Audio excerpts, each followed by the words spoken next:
জাতীয় সংসদে সংরক্ষিত ৫০টি নারী আসনে নির্বাচিত ৬ জন সাধারণ সংসদ সদস্যের বিপরীতে একটি আসন বণ্টন হবে। জাতীয় নির্বাচনের পর এবার সংরক্ষিত নারী আসন ভাগাভাগিতে সরব বিএনপি সহ রাজনৈতিক দলগুলো।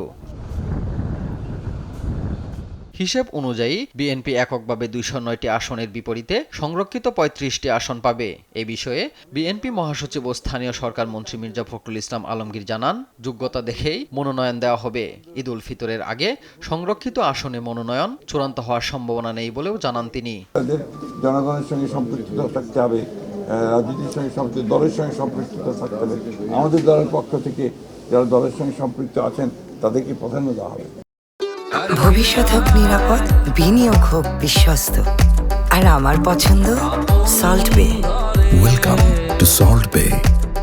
জাতীয় নির্বাচনে প্রাপ্ত আসনের বিপরীতে ১১ দলীয় জোটে প্রধান দল জামাত ১১টি ও এনসিপি একটি সংরক্ষিত নারী আসন পাবে। সংরক্ষিত নারী আসনে মনোনয়ন মহিলা বিভাগের পরামর্শে ঠিক করা হবে বলে জানায় জামায়াত। বাকি ৩টি আসন স্বতন্ত্র প্রার্থী ও নিজস্ব প্রতীকে জয়ী ছোট দলগুলোর মধ্যে ভাগাভাগি হবে। ত্রয়োদশ সংসদ নির্বাচনে ২৯৯টি আসনে সরাসরি প্রতিদ্বন্দ্বিতায় নারী প্রার্থী ছিলেন ৮৬ জন। তার মধ্যে জয়ী হয়েছেন ৭ জন। এর মধ্যে ৬ জন বিএনপির, ১ জন স্বতন্ত্র। সংরক্ষিত ৫০টি আসন যুক্ত হলে সংসদে মোট নারী সদস্য হবেন ৫৭ জন, যা ৩৫০ সদস্যের সংসদে প্রায় ১৬%।